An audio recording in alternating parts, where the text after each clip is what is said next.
Maestro, le dijeron o le preguntaron los discípulos, dinos qué señales habrán acerca de tu venida.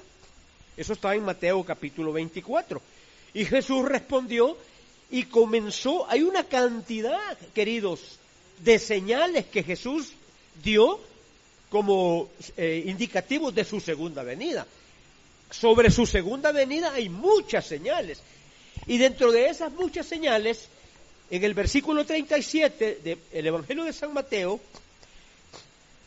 el Señor les dice, en esta versión, ¿saben una cosa? Les dijo a sus discípulos, la venida del hombre, o sea, cuando yo regrese, será como en los días en que vivió Noé.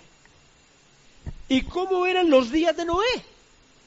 Los días de Noé fueron días donde la generación, la civilización de esa época era mala, tan mala que dice la Escritura que eran inventores de males, o sea, inventaban el mal.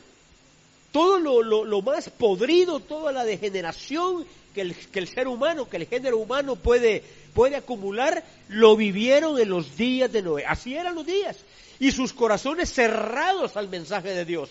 Porque durante 120 años Noé les predicó, construyó el arca, la iglesia hoy en día es símbolo del arca, todo el que quiera entrar puede entrar, pero nadie quiso entrar en los días de Noé. Y llegado el tiempo, el Señor envió el diluvio y deshizo a toda aquella civilización. ¡Uy, qué malo! No, 120 años de chance. Pero estamos viviendo, queridos, días como los de Noé, como los de Noé. Así son los días que estamos viviendo. La diferencia quizás la establece que el arca ahora es la iglesia. Nosotros y los millones de creyentes que hay en el mundo somos el arca. La iglesia es el testimonio vivo que debemos de proyectar al mundo para que el mundo sepa dónde puede encontrar perdón, salvación, amor y vida eterna, si quieren. Porque cada vez los corazones están más pervertidos y cerrados porque estamos viviendo como en los días de Noé. Es una paradoja, porque por un lado, ¿cómo es la generación o la civilización en la que nos toca vivir? Única. Nadie en la historia tuvo tanto desarrollo tecnológico como nosotros. Pero aquí está el contraste. Todo ese desarrollo, hermanos, pero el corazón del hombre cada vez más pervertido, más empequeñecido, más violento, más sádico, más malo, más perverso. Entonces es una paradoja. La ciencia va a seguir multiplicándose. Vamos a ver maravillas, hermanos. Claro que las vamos a ver. Ciencia, tecnología, lo que usted quiera. Pero la pregunta es esta. ¿Pero el ser humano está evolucionando? Las 19 características de perversión que señala 2 de Timoteo, capítulo 3, versículos del 1 al 5, que no lo voy a leer, están presentes en nuestros días, aún en la iglesia. Amadores de sí mismos, traidores, infatuados, sin afecto natural, con apariencia de piedad. Entonces, pero no quiero describir los males, porque la Biblia dice que la generación de Noé eran inventores de males. La generación actual es inventora de males. Inventora de males. Pero aquí está el punto con el que quiero cerrar. ¿Qué cosas entonces debemos de cultivar como iglesia? Porque la iglesia está aquí con un propósito. No solo para observar lo que está sucediendo, sino para actuar. ¿Cómo yo puedo actuar? Pablo dijo, todas estas cosas, los dones son buenos. Hablar lenguas, interpretar lenguas, sanidades, evangelismo, todos los dones. Pero 3 sobresalen, la fe, la esperanza y el amor. Pero la fe en Jesús, la fe que se desarrolla en el estudio, en el crecimiento, en el respeto, en la obediencia, en la vivencia, hermanos, de la palabra de Dios. La esperanza. Hermanos, nosotros no somos, y no lo digo en sentido de menospreciar, como el mundo que no tiene esperanza.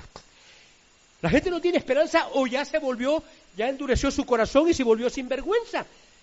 ¿Sí? Algunos dicen, no, hay que chupar y vivir la vida, y la vida loca, ¿verdad? No somos como los que no tienen esperanza. Uy, oh, qué miedo morirse, también otros que están con un espanto de morirse.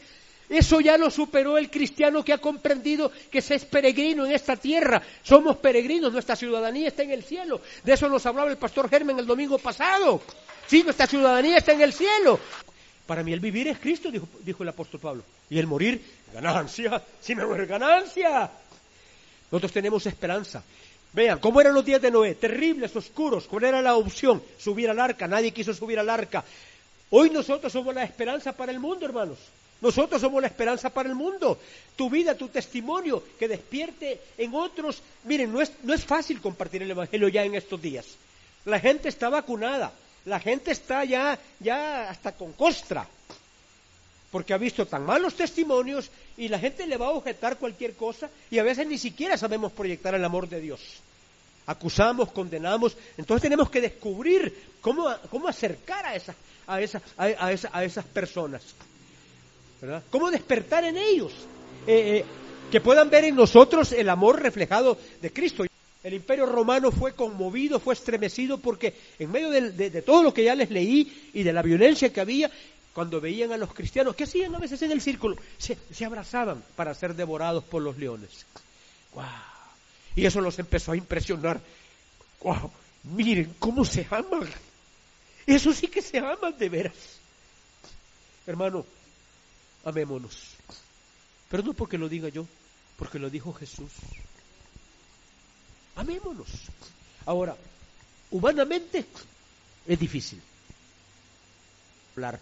Ahora, ¿por qué usted y yo podemos amar? Dice la Escritura, que Dios muestra su amor para con nosotros, en que aún siendo pecadores, Él murió por nosotros.